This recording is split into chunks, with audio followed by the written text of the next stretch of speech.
In the medical tradition, people ascribed ulcers to stress. I mean, this was just common, right?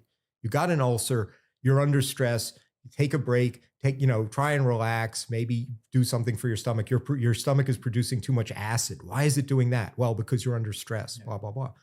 Now, there were these researchers who just didn't accept it. They said, wait, no, maybe it's just much simpler, right? It's a bacterium. Maybe something got into your gut. Yeah. And this was, again, the mainstream medical establishment really resisted this.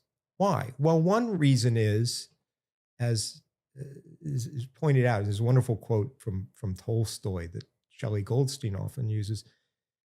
People don't like to admit they were wrong. I mean, just to boil it down to that. And Tolstoy says it in a very fancy way. If someone has built their life explaining something to other people, right? Like a professor standing up before your students and saying it's like this and this, you do not want to have to say at some point, I was wrong. Yeah.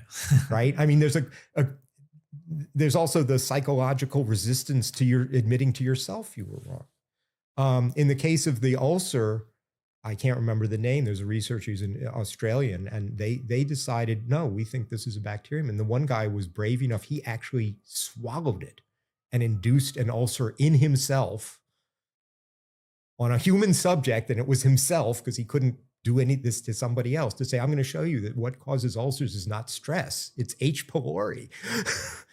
And he was right. Now, it has the two sides to it. It has the resistance. That resistance is intrinsic to any large-scale enterprise. It's intrinsic to human psychology, right?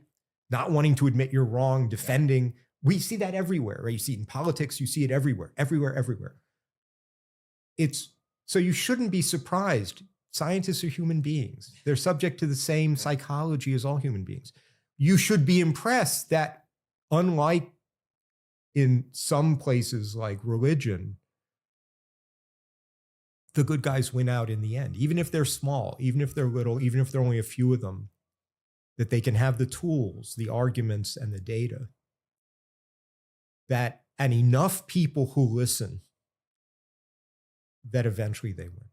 I mean, physicists have been upset about people talking about pilot wave theory since it was produced. And you talk to some of these physicists and they're very frustrated, right? Why don't these people go away? Why won't these people go away?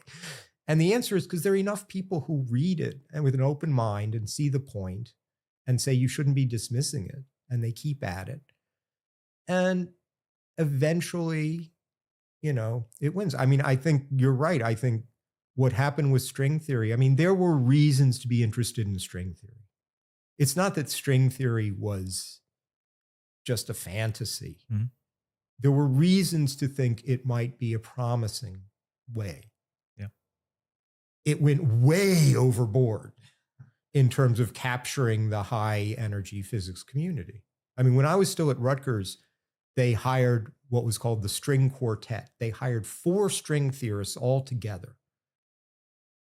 That's more of an investment in string theory than was made in pilot wave theory over what's now a century, right? That one thing at that one university was putting more resources, more people together to try and work out that theory than have ever been put.